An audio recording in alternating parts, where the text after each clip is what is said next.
오늘 우리에게 주신 하나님의 말씀은 신약 성경 에베소서 6장 10절에서 18절까지 말씀입니다. 에베소서 6장 10절에서 18절까지 말씀 봉독하겠습니다. 끝으로 너희가 주 안에서와 그의 힘의 능력으로 강건하여지고 마귀의 관계를 능히 대적하기 위하여 하나님의 전신갑주를 입으라.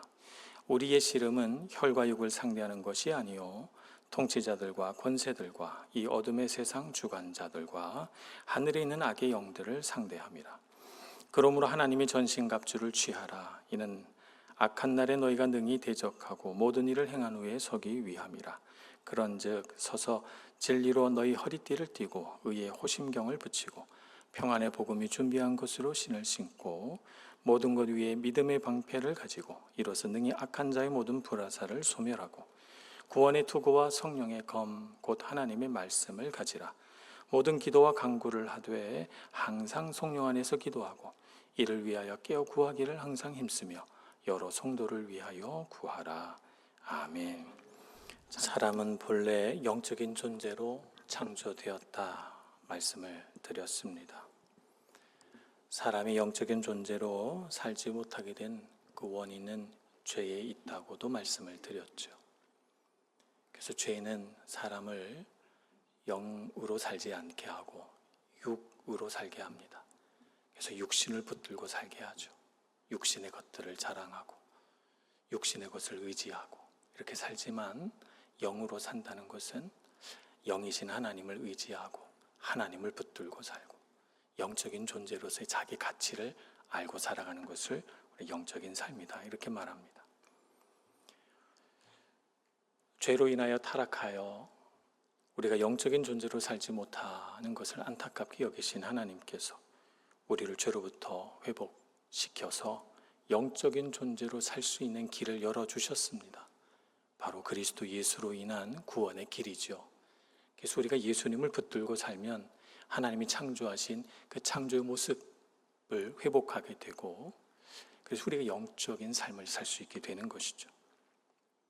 그런데 창세기 3장에서 아담과 하와를 유혹하여 그들이 영적인 존재로 살지 못하도록 죄를 짓게 만들었던 뱀, 곧 사탄이 지금도 우리가 예수 그리스도를 믿고 그분의 구원의 길에서 회복되지 못하도록 다시금 죄로 유혹하고 시험하고 있습니다.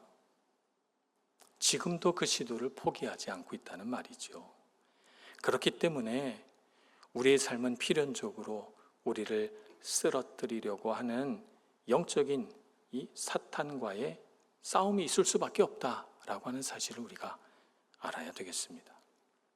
그래서 오늘은 우리가 처한 영적인 현실이 어떠한가를 알고 우리가 어떤 영적인 상황에 놓여 있는지를 이해하고 그 싸움을 잘 싸워갈 수 있는 비결을 얻는 시간이 되기를 소망합니다. 먼저 우리가 알기를 원하는 것은 우리 영적인 싸움의 상대가 도대체 누구냐? 우리가 싸움을 하려면 우리 손자병법에 지피지기면 백전백승이라고 했습니다. 내가 싸우는 상대가 누구냐라고 하는 것. 상대방을 알고 또 그 싸움에 임하는 나를 알고 그렇게 해야지만 우리가 잘 싸울 수 있겠죠. 이길 수 있습니다. 우리의 영적인 싸움의 상대를 오늘 12절은 이렇게 설명합니다. 우리의 씨름은 혈과 육을 상대하는 것이 아니요 통치자들과 권세들과 이 어둠의 세상 주관자들과 하늘에 있는 악의 영들을 상대함이라 이렇게 말씀하고 있습니다. 우리 싸움의 상대가 혈과 육을 가진 사람이 아니다 이렇게 말씀하고 있습니다. 그 배후에 있는 어둠의 세상 주관자들, 하늘에 있는 악의 영들이 우리 싸움의 상대이죠. 역사적으로 보면 인간의 삶에 나타나는 큰 죄악들은 대개가 많은 경우 힘을 가진 자들에 의하여 벌어졌습니다. 물론 훌륭한 통치자들, 나라를 잘 다스린 권세 가진 자들도 있었습니다만 그걸 부정하는 것은 아닙니다만 그러나 인류 역사상 가장 부끄러운 죄악은 이 힘을 가진 자들에 의하여 저질러졌어요. 만약 히틀러에게 권력이 주어지지 않았다면 유대인 600만 명의 살육은 없었을 것입니다. 고대 사회로부터 권력 잡은 자, 권세 잡은 자들이 참 많은 죄를 저질렀습니다. 고대에 얼마나 많은 사람들이 전쟁터에 끌려나와 권력자들이 땅을 넓히려고 하는 그 욕심에 희생 당했는지 우리는 역사를 통해 잘 알고 있습니다. 그런데 성경은 오늘 뭐라고 말씀하시는가 하면 그 통치자들, 권세 잡은 자들 배후에 그들을 조종하는 존재가 있다고 말씀하고 있는 것입니다. 그들을 어둠의 세상 주관자들이라고 부르기도 하고 그들의 정체가 하늘에 있는 악의 영들이다 이렇게 말하기도 합니다. 그러면 오늘 말씀하신 하늘에 있는 악의 영들이란 어떤 존재인가? 우리는 그를 사탄 혹은 악마 혹은 귀신 이렇게 부릅니다. 그들은 원래 하나님을 섬기도록 지음을 받은 천사들이었죠. 이사야서 14장 12절에서 15절 말씀은 이렇게 기록합니다. 너 아침의 아들 계명성이여 어찌 그리 하늘에서 떨어졌으며 너 열국을 엎은 자여 어찌 그리 땅에 찍혔는고 내가 내 마음에 이르기를 내가 하늘에 올라 하나님의 무별 위에 내 자리를 높이리라. 내가 북극 지폐의 산 위에 앉으리라. 가장 높은 구름에 올라가 지극히 높은 이와 같아지리라 하는도다. 그러나 이제 내가 스올 곧 구덩이 맨 밑에 떨어짐을 당하리로다. 사탄이라 불리는 자가 처음에 어떻게 만들어졌는가 하면 그들은 본래 천사들과 같은 자였고 아침의 아들 계명성이라고 아름다운 이름으로 불려지던 자들이었는데 자신의 아름다움에 도취하고 자신에게 주어진 힘을 가지고 마음속에 오만함이 싹튼 결과 그들이 꿈꾸게 된 것이 뭐냐 하면 하나님의 무별 위에 내가 올라가 하나님과 같이 되리라. 하나님이 소집하는 북극 지폐에 내가 하나님이 앉아야 할 그 보좌에 내가 앉으리라. 구름보다 더 높은 곳에 올라가 내가 하나님과 같아지리라 라고 하는 허황된 꿈을 꾸었다는 것이죠. 그래서 하나님이 그를 어떻게 했는가? 수올이라고 하는 죽은 자들의 땅에 그를 떨어뜨려 다시는 하나님을 향하여 이런 교만을 품지 못하게 하셨다라고 성경은 기록하고 있습니다. 말하자면 사탄은 천사들 중에 하나였는데 하나님과 같이 높아지고자 하는 교만, 오만, 탐심, 욕심을 그 마음에 품은 결과 타락해버린 천사를 일컫는 말이다 라고 우리가 성경에서 이 사탄의 정의를 밝혀볼 수가 있겠습니다. 악인의 반대는 선인입니다. 그런 것처럼 악마의 반대는 천사입니다. 어떤 사람 중에 악마가 하나님의 반대편에 서 있으니까 악마의 반대는 하나님이라고 생각하시는 분들이 있는 것 같아요. 그런데 악마의 반대는 하나님이 아닙니다. 가끔씩 이렇게 악마를 하나님의 반대쪽에 놓으면서 하나님과 대등한 힘을 가진 존재로 생각하는 분들이 있는데 그렇지 않습니다. 악마의 반대는 천사일 뿐입니다. 그들은 천사들과 마찬가지로 하나님의 주권과 권세 아래 있으며 예수님이 이 세상의 심판자로 오시는 마지막 날에 모두 영원한 심판을 받을 존재입니다. 그들은 결국 수월에 던져져서 하나님의 그런 저주 아래 놓여질 그런 저주받은 존재들일 뿐이죠. 이들은 자신의 비참한 운명을 알고 있습니다.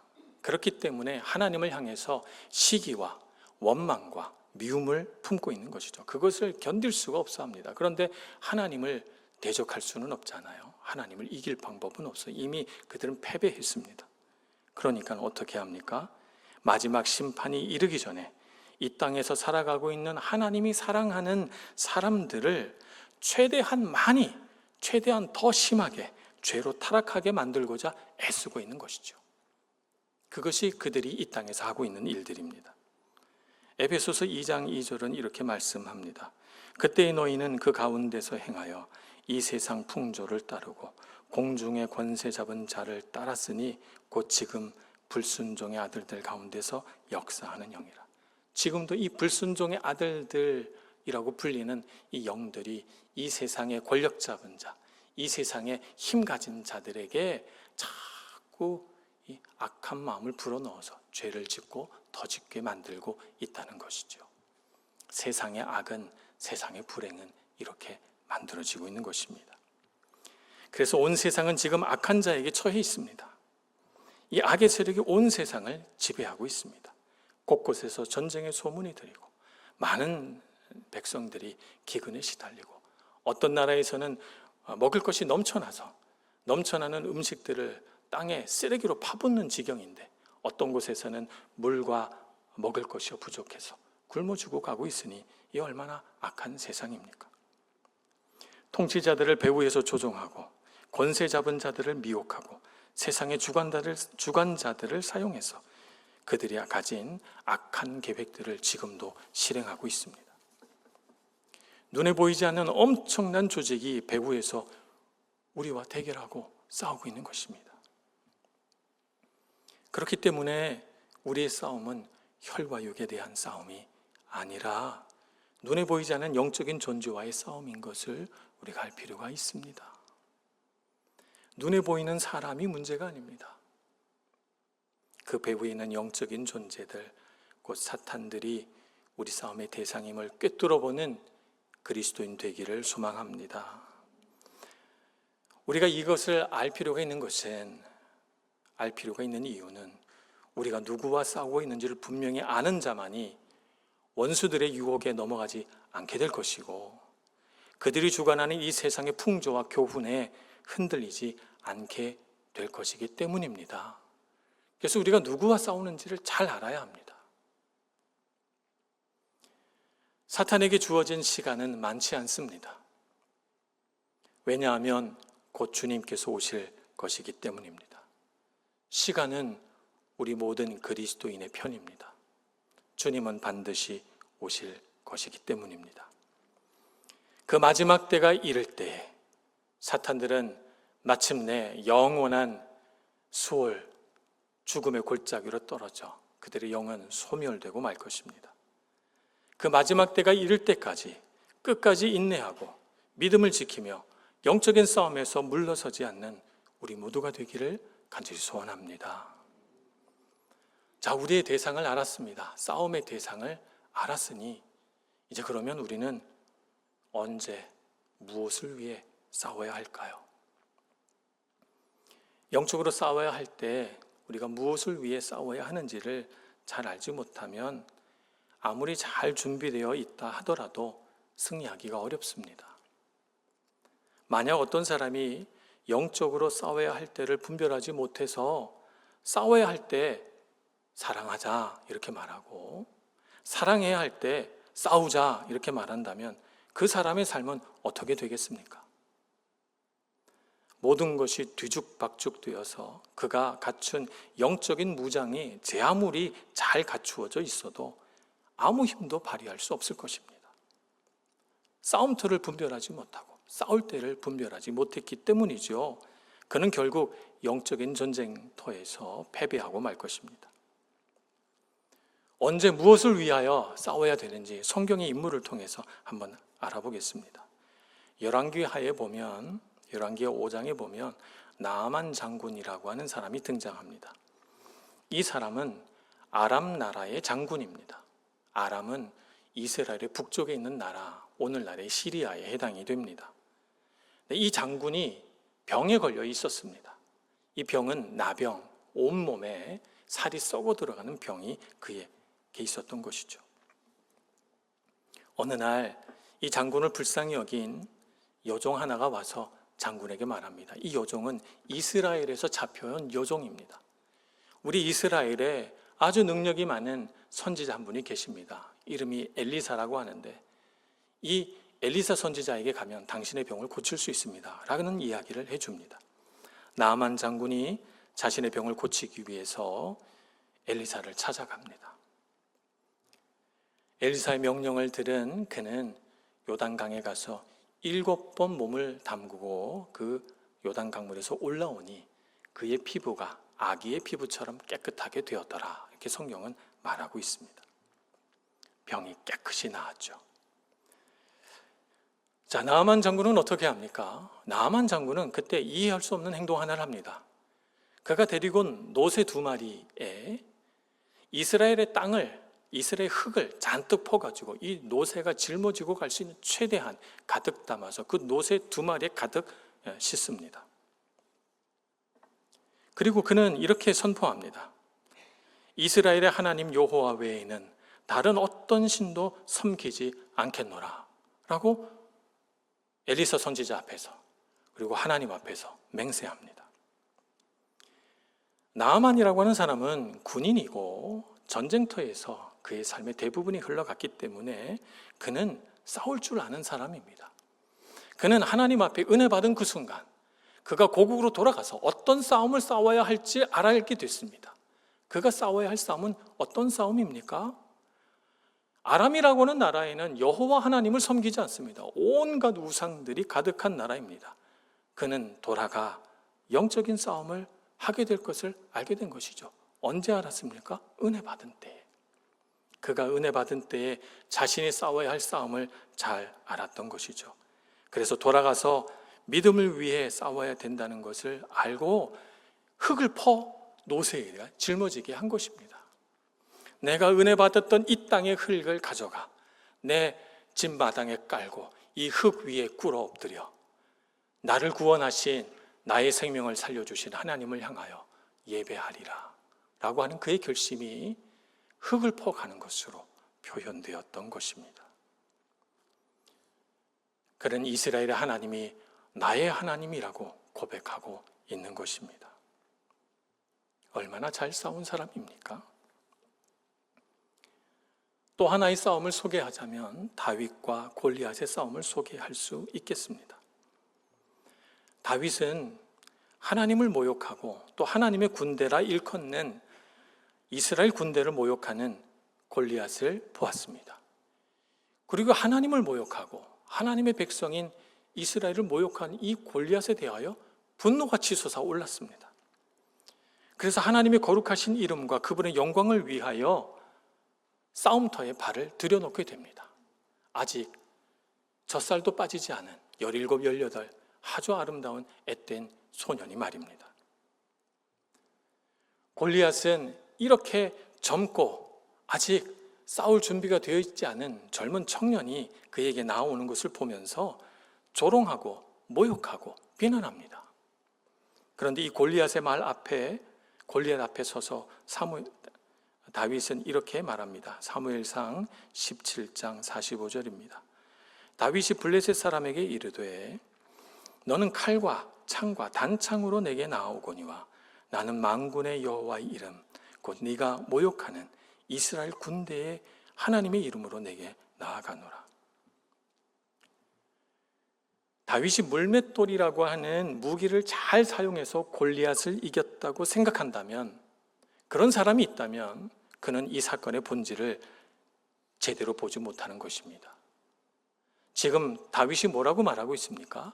골리앗이 가지고 있는 무기는 칼과 창과 단창이라고 말하고 있습니다. 그러면 다윗의 무기는 무엇입니까? 여호와의 이름으로 나아간다고 했습니다. 그가 내가 물맷돌을 들고 나아간다 이렇게 말했습니까? 그렇지 않습니다. 그가 의지한 것은 물맷돌이 아니라 여호와의 능력이요, 그분의 영광이요, 그분의 이름이었던 것입니다. 여호와께서 나와 함께 계시니 내가 반드시 저 여호와를 모욕하는 골리앗을 쓰러뜨리게 해주시리라 라고 하는 믿음이 있었기 때문에 그가 골리앗 앞에 나아갈 수 있었던 것이지, 나는 물맷돌을 잘 던지니 골리앗을 쓰러뜨릴 수 있다 이렇게 생각하지 않은 것입니다. 성경은 다윗의 무기가 물맷돌이 아니라 하나님을 신뢰하는 믿음이며 하나님의 이름에 모욕당하는 것을 참을 수 없었던 하나님에 대한 다윗의 사랑이 바로 그의 영적인 무기임을 분명하게 보여주고 있습니다. 다윗은 그런 면에서 참 잘 싸운 영적인 용사입니다. 육체적으로도 그는 위대한 군인이지만 그는 영적으로도 잘 무장이 갖추어져 있는 영적인 용사라고 말할 수 있겠습니다. 자, 오늘 우리는 어떤 싸움을 싸우고 있습니까? 우리는 언제 싸워야 합니까? 오늘날 유럽의 신앙적인 문제는 세속화의 위기다, 이렇게 말합니다. 세속화라고 하는 이 위기는 오늘날 갑자기 생긴 게 아닙니다. 이미 수십 년 전부터, 이미 100년 전부터 천천히 진행되다가 오늘날에 와서 가속화되고 있죠. 70년, 80년 전만 해도 영국의 교회에는 신자들로 꽉 차 있었고, 독일의 교회에는 신자들의 거의 대부분, 어떤 기록에 보면 신자의 96%가 매주 주일마다 예배에 참석했다고 합니다. 그런데 유럽 전역에서 기독교 인구가 매우 빠른 속도로 감소하고 있습니다. 반면에 아무 종교가 없다고 말하는 사람들은 계속해서 증가하고 있습니다. 세속화의 경향이 뚜렷하죠. 한 나라의 예를 든다면 영국은 이제 기독교인이 전체 인구의 50%가 되지 못합니다. 반면에 종교가 없다고 대답한 사람들은 40%가 넘게 있습니다. 기독교인들 중에서 매주일 예배에 참석하는 비율을 통계를 보면 더욱 심각합니다. 이 매주일마다 예배에 참석하는 사람이라고 하는 것은 가톨릭, 개신교 모두를 합한 비율입니다. 독일 4%, 영국 4.8%, 프랑스 5%입니다. 그러니까 가톨릭 교인이든 개신교인이든 100명 중에 4명만 매주 주일날 예배 드린단 말입니다. 4명, 5명이란 말이죠. 이태리에서 개신교 비율은 이태리 외교부의 2024년 발표에 따르면 1.2%입니다. 그들 중에서, 이 개신교들 중에서 매 주일마다 출석하는 개신교인은 전체 개신교인의 3.3%에서 5%입니다. 그러면 1.2%에 다시 그 가운데 3%, 5%면 얼마나 적습니까? 얼마나 적습니까, 여러분? 하나님을 제대로 믿는 사람이 이렇게 적습니다. 오늘날 세속화의 물결이 진행되면서 이상한 그리스도인이 등장했습니다. 학자들은 이런 사람을 문화적인 그리스도인이다, 이렇게 이름을 붙였습니다. 자신이 그리스도인이라고 생각하지만 예수님을 구주로 믿지는 않는 그리스도인을 말하는 것입니다. 문화적인 맥락에서 부활절에도 교회 가고 성탄절에도 교회 가지만 그러나 주일 예배는 참석하지 않는 그리스도인, 이런 그리스도인이, 문화적인 그리스도인이 주일 예배에 정기적으로 참석하는 그리스도인보다 압도적으로 많습니다. 그래서 주일 예배를 정기적으로 드리는 정상적인 그리스도인들을 향하여 이 문화적인 그리스도인들이 뭐라고 말하냐면 광신자라고 말합니다. 저 사람이 신앙 너무 심하다. 나처럼 1년에 한 몇 번만 가지. 왜 저렇게 매주 가냐? 광신자라고 말합니다. 오늘날 우리 입장에서 보면 1년에 몇 번 오지 않고 예수를 구주로 믿지 않는 그리스도인이라는 이 문화적 그리스도인들이 비정상으로 보이는데 말입니다. 또 한 가지 문제는 세속화의 물결이 진행되면서 예배에 출석하는 세대는 노인들에게 집중되어 있다는 현상입니다. 이것을 교회의 회색화라고 부릅니다. 교회가 세속화되다 보니까 젊은이들이 기대하는 것들이 교회에서 사라지고 있습니다. 교회가 세상과 별반 다르지 않다라고 느낀 젊은이들이 굳이 교회에 갈 필요가 없는 거죠. 교회나 세상이나 별반 다를 거 없는데 뭐하러 교회에 옵니까? 교회가 세상과 달라야 교회에 무언가를 찾기 위해서 오죠.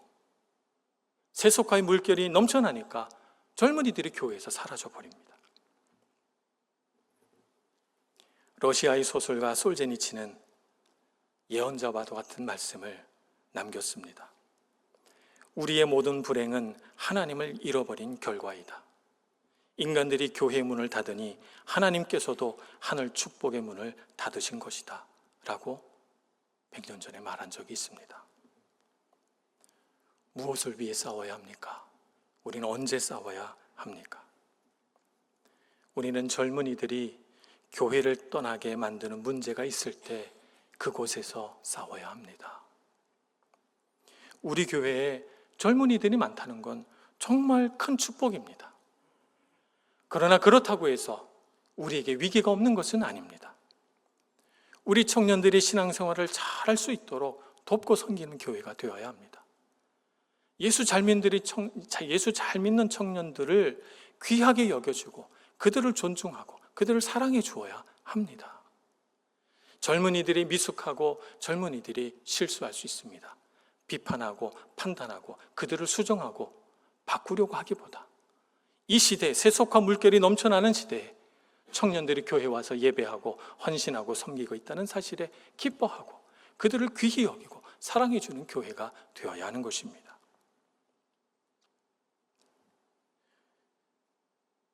우리는 무엇보다도 교회의 본질을 잊지 않고 신앙생활에 힘을 쏟는 교회가 되어야 합니다. 그래서 청년들이 교회에 와서 보고 세상과 다른 무언가가 있구나, 세상에선 찾을 수 없는 것이 교회 안에는 있구나 라고 그들이 느낄 수 있게 해줘야 합니다. 다음 세대가 부모의 신앙을 이어받아서 부모보다 더 잘 믿는 그리스도인이 되도록 격려해주고 보살펴주고 그들을 도와주어야 합니다. 이런 교회가 되기를 소망합니다.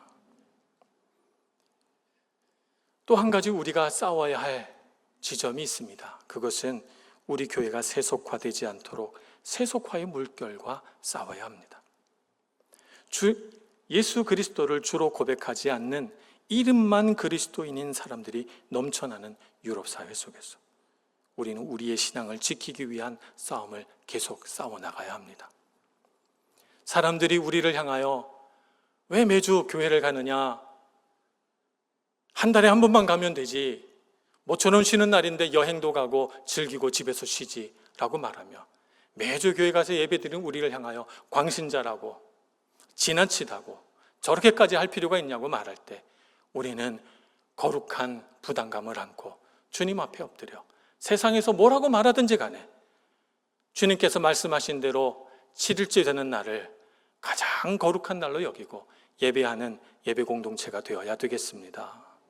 그래서 주님 앞에 우리의 마음이 회복되고 세상의 물결이 휩쓸고 가서 폐허가 되어버린 우리 마음을 하나님 앞에서 치유하고 회복시켜서 건강한 그리스도인으로 거듭나야 될 줄로 믿습니다. 그런 세속화의 물결과 맞서 싸우는 저와 여러분이 되기를 소망합니다. 우리의 싸움은 진행형입니다. 그 세속화의 물결이 우리 교회로 들어오지 못하도록 교회가 교회되게 지켜나가는 우리 모두가 되기를 간절히 소원합니다. 그러면 어떻게 싸워야 하는가? 영적인 존재와의 싸움이기 때문에 싸우는 방법도 영적일 수밖에 없습니다.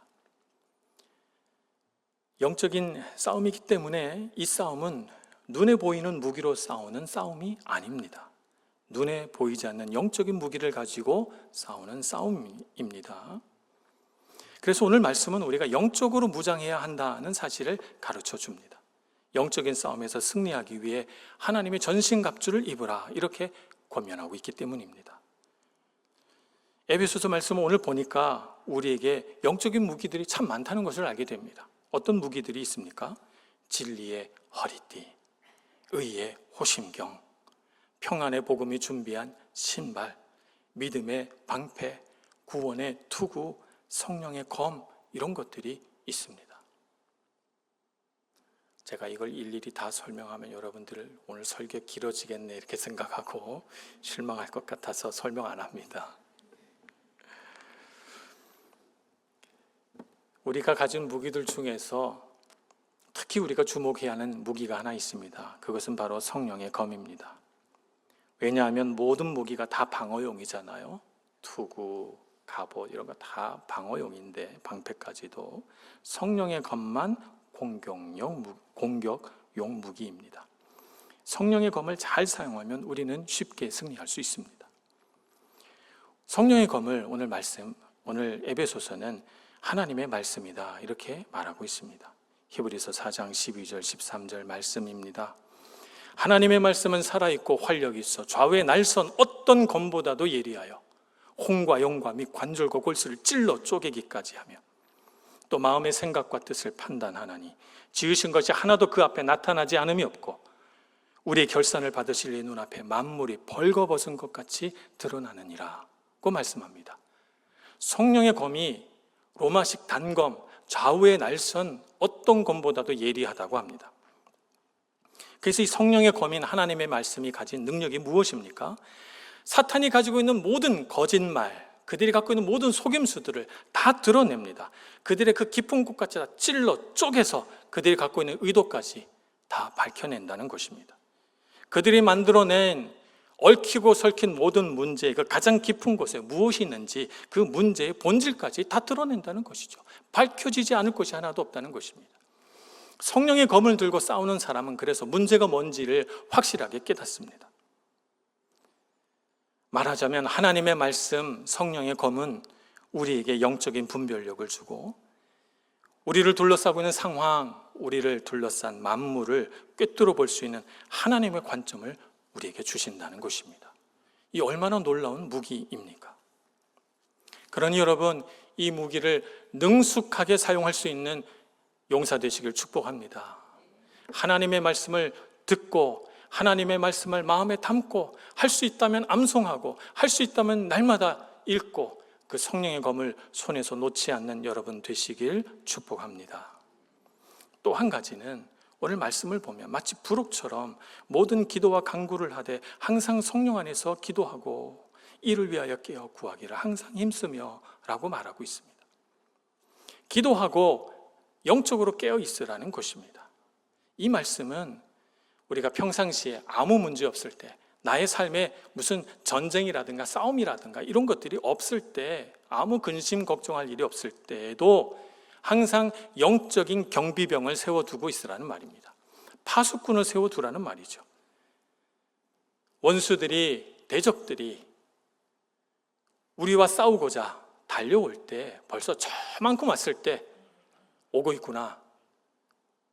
영적인 경비병이 우리에게 알려주면 준비해야지. 갑옷을 입고 검을 들고 믿음의 방패를 들고 싸울 준비를 하고 있는 그런 사람이 되기 위해서입니다. 그래서 우리는 기도의 경비병을 세워야 합니다. 기도의 파수꾼을 세워야 합니다. 아무 문제 없을 때 그렇게 해야 합니다. 그러니 여러분, 좋구나, 편안하구나, 아무 문제 없구나 라고 생각하며 잠을 자지 마시고 영적으로 깨어 있어서 하나님 앞에 기도하고 주님께서 우리에게 말씀하시는 것을 들으며 이 시대를 분별할 줄 아는 여러분 되시길 축복합니다. 그래서 어떤 문제가 우리 삶에 일어나도 당황하거나 놀라지 않고 잘 싸울 수 있는 능숙한 하나님의 용사, 영적인 군사 되시길 간절히 축원합니다. 기도하겠습니다. 좋으신 하나님, 우리 삶 가운데 하나님의 능력과 은혜 베푸셔서 우리를 둘러싼 이 치열한 전쟁터에서도 우리가 능히 살아 있을 수 있도록 우리에게 영적인 무기들을 공급해 주시니 감사합니다.